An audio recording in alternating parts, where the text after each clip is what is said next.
よう、赤、挙式、紫。いわく、その時点で。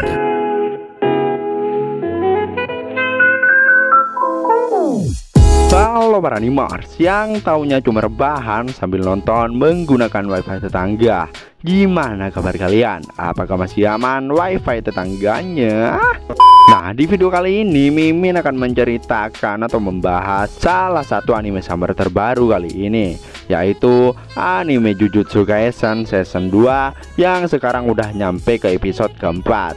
Yang dimana di episode kali ini kita bakalan ditunjukin sesuatu yang bakalan membuat para penonton adik-adik abang-abang akan menjadi kegirangan.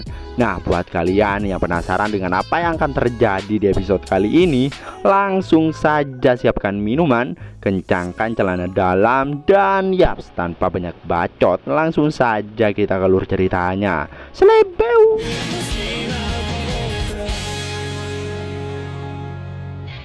Di awal scene kita ditunjukin lanjutan kejadian dari episode sebelumnya, yang mana setelah mendengar kalau Toji sudah membunuh Gojo, Geto pun langsung mengeluarkan roh kutukannya dan menyerang Toji.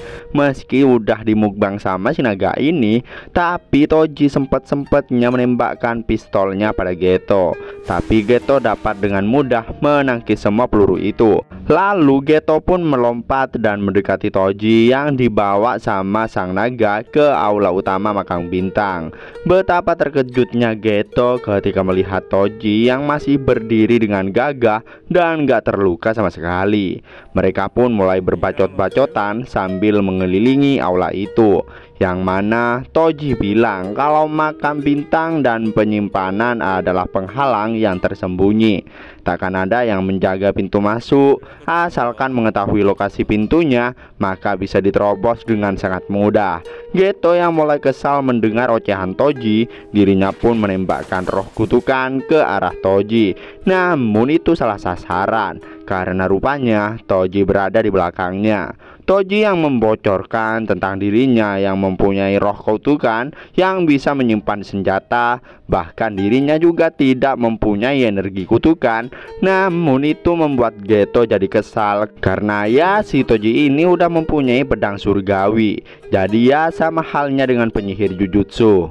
Lalu Geto juga bertanya kenapa Toji bisa mengetahui pintu menuju makam bintang, padahal Geto tidak meninggalkan residu. Toji pun membalas kalau yang ditinggalkan manusia bukan hanya residu doang, tetapi aroma dan juga jejak kaki. Geto bertanya lagi yang mana seharusnya Toji bertemu seorang wanita saat perjalanan ke tempat itu. Tapi si Toji malah bilang kalau kemungkinan orang itu sudah mati. Ya kalau beruntung mungkin akan tetap hidup. Mendengar itu Geto pun jadi kesal dan inilah yang terjadi.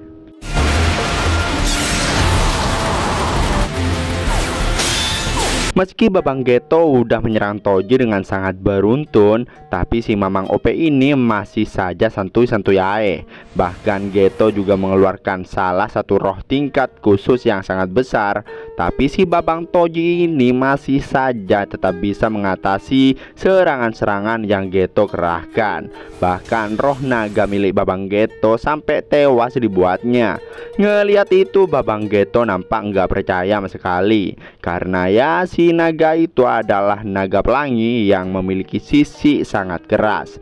Lalu ketika mereka berdua jatuh bersama dengan lorong yang mereka tempati, secara nggak diduga waktu tiba-tiba melambat, yang mana itu adalah kekuatan dari salah satu roh tingkat khusus milik Babang Geto. Toji pun menyadari kalau itu adalah roh pendendam.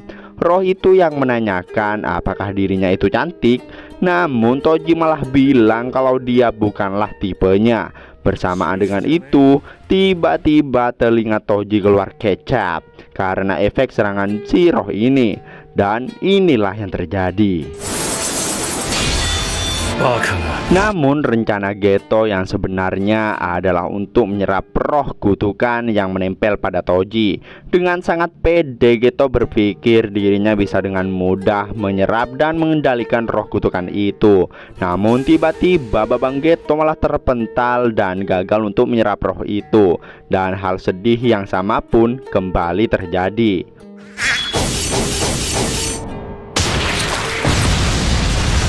Kemarin Babang Gojo, sekarang malah Babang Geto. Waduh, gimana nih? Masa penyihir Jujutsu yang katanya terkuat malah dikalahkan dengan mudah? Lanjut, meski udah babak belur, tapi Toji tidak akan membunuh Geto karena Geto itu adalah seorang pengguna teknik pengendali roh kutukan. Jadi ya akan jadi masalah jika Geto dibunuh, karena entah apa yang akan terjadi pada roh kutukan yang udah Geto serap. Setelah itu nampak tangan Babang Gojo yang kayaknya terjadi sesuatu yang aneh. Singkat cerita, sesampainya Toji di markas agama bintang, nampak salah seorang yang kayaknya itu adalah sang pemimpin agama bintang. Nah, biar gampang kita sebut aja si Benjol, karena ya di kepalanya itu kayak ada benjol-benjolannya tuh. Toji pun langsung mengeluarkan mayat Riko yang ia simpan di dalam roh kutukannya. Melihat jasad Riko yang masih utuh, si Benjol pun jadi senang dan akan membayar Toji dengan cara yang disepakati sebelumnya. Toji yang mengira kalau si Benjol ini adalah sang pendiri kelompok agama bintang, rupanya bukan. Singkatnya, kelompok agama bintang didirikan saat periode Nara, saat tersebarnya ilmu Buddha di Jepang. Tuan Tengen menyebarkan ajarannya melalui khotbah moral pada kelompok minoritas penyihir Jujutsu, yang mana hubungan antara penyihir Jujutsu dan perusahaan agama sangat buruk. Dan karena kesenjangan itulah kemudian terbentuklah asosiasi wadah kelompok agama bintang yang sekarang. Karena itu mereka memposisikan sebagai non penyihir Jujutsu. Bahkan penyihir Jujutsu yang boleh melakukan tindakan di luar wewenang pun tidak boleh ikut campur urusan non penyihir Jujutsu. Dan kini waktunya telah tiba. Larangan yang tertulis di kitab suci kelompok agama bintang sebagai penyebar ajaran monoteisme, mereka nggak terima karena Tuan Tengen yang mereka puja malah mau bergabung dengan tubuh Riko. Dan kalau Tuan Tengen sampai lepas kendali, maka yang kena dampak parahnya adalah umat manusia. Namun si Pak Benjol ini merasa tidak apa-apa, asalkan jatuh bersama bintang. Singkat cerita, ketika dalam perjalanan, Toji nampak menanyakan mengenai bantuan kelompok agama bintang yang ada di Okinawa. Dan kenapa waktu itu pelayannya tidak dibunuh. Meski waktu itu si bapak-bapak Ci ini paham dengan rencana Toji, tapi dia berpikir rasa tenang saat menyelamatkan pelayan itu akan melemahkan dirinya dibandingkan kedegangan saat gagal menyelamatkannya. Meski Toji sering salah tafsir perintah agar lawan tidak bisa menebaknya, tapi ya yang penting rencananya berjalan dengan lancar. Selain itu, si bapak ini agak kesal dengan Toji yang selalu mengirim agen sembarangan. Singkat waktu, karena udah capek terlalu banyak ngebacot, Toji pun berencana untuk menggunakan uang hasil kerjanya itu untuk makan-makan dan meminta agar si paman ini mengajak dirinya ke tempat biasa ketika menjamu klien. Tapi paman ini menolak karena dari dulu paman ini sudah memutuskan selain pekerjaan masuk neraka, si paman ini tidak mau berurusan dengan Toji. Singkat cerita, ketika Toji tengah berjalan seorang diri, dirinya dikejutkan dengan kemunculan sang MC overpower kita, yaitu Babang Gojo. Merasa nggak percaya dengan apa yang terjadi, ternyata saat leher Babang Gojo ditusuk sama Babang Toji, Babang Gojo berhenti menyerang dan fokus mati-matian pada teknik pembalik kutukan, yang mana teknik itu merupakan teknik yang sangat sulit. Bahkan Babang Gojo tidak pernah bisa melakukannya. Melihat Gojo yang banyak ngebacot membuat Toji merasa kalau si Gojo ini jadi makin semangat. ハイになってる。負のエネルギー肉体の強それが反転術式 Gojo bilang kalau Toji salah besar karena tidak membunuh dirinya. Lalu setelah itu pertempuran pun dimulai. Meski Babang Toji terus-menerus menyerang Babang Gojo, tapi dengan mudah dan cepat Babang Gojo menghindari tebasan yang dilakukan Toji. Hingga pada akhirnya merasa kalau tulangnya masih aman-aman aja, Toji menyadari kalau itu jurus yang menghasilkan energi positif dari teknik pembalik kutukan yang ditanamkan ke dalam teknik kutukan tak terbatas yang terukir pada tubuhnya. Yang pertama kekuatan henti, kekuatan tarikan, dan kekuatan tolakan. Geto yang udah siap dengan pedang surgawi itu pun tiba-tiba dibuat terkejut dengan tatapan Babang Gojo. Meski merasa aneh, dirinya pun tetap menyerang Babang Gojo. Tapi ya tetap saja Babang Gojo yang sekarang udah makin overpower.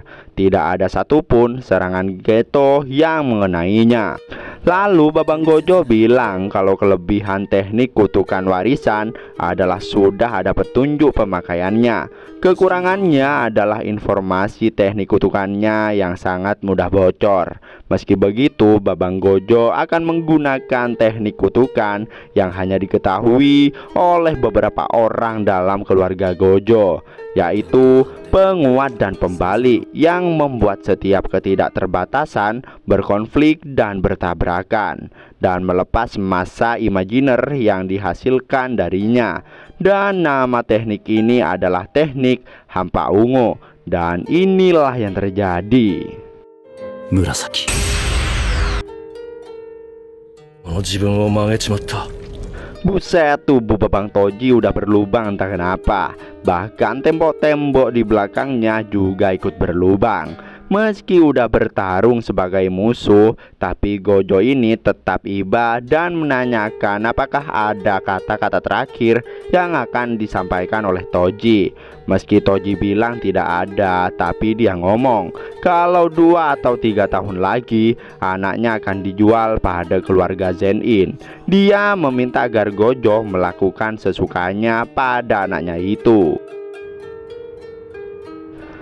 Singkat cerita, nampak Geto yang masih hidup karena diselamatkan oleh Shoko, yang mana dia menemukan roh kutukan yang biasa nempel pada Toji. Roh itu nampak minta gendong pada Geto. Lalu di malam harinya, setelah Geto membuka sebuah pintu, betapa terkejutnya dia ketika melihat banyak orang yang bertepuk tangan. Lalu nampak Babang Gojo yang menggendong mayat Riko Amanai. Mereka pun saling menyalahkan diri sendiri karena Amanai yang malah meninggoy. Gojo pun mengajak Geto untuk kembali. Gojo juga bertanya, apakah orang-orang yang ada di sana harus dibunuh? Namun Geto tidak mau karena sudah tidak ada gunanya. 本当に必要かされる大事なことだ術師にはな Dan yaps, itulah akhir dari anime Jujutsu Kaisen season 2 episode keempat. Wedeh, gimana, keren gak guys? Udah pada tahu kan betapa terkuatnya Babang Gojo ketika masih muda. Kirain udah mau meninggoy, untungnya udah beli immortal.